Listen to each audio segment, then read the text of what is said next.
আগের কথা। একটি হরিণ এক দুর্ঘটনায় তার ডান চোখটি হারিয়ে ফেলে।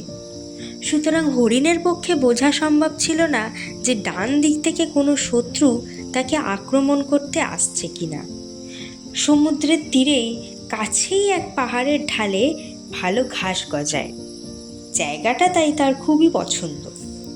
সেখানে চড়তে চড়তে হরিণ তার ভালো চোখটি দিয়ে যত দূর সম্ভব দেখা যায় ডাঙার দিকে নজর রাখত।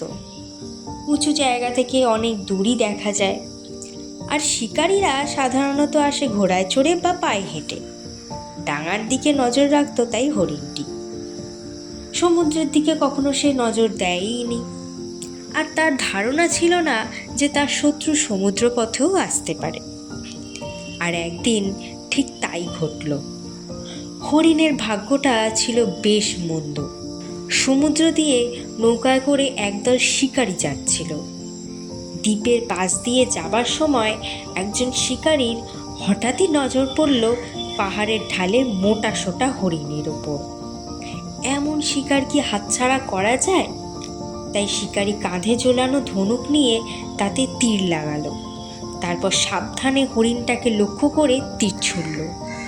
অব্যর্থ লক্ষ্যে তীর এসে ভেদ করল হরিণের শরীর। মাটিতে লুটিয়ে পড়ল হরিণটি। মরণ যন্ত্রণার মধ্যেও নিজেকে অভিশাপ দিল সে তার নিজের নির্বুদ্ধিতার জন্য।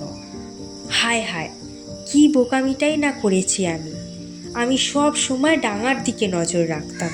আমার ভয় ছিল বিপদ আসলে একমাত্র ডাঙা দিয়েই আসতে পারে, কিন্তু মৃত্যু এলো সমুদ্র দিয়ে। আর আমি সারা জীবন ভেবে গেলাম সমুদ্র মৃত্যুকে দূরে সরিয়ে রাখবে।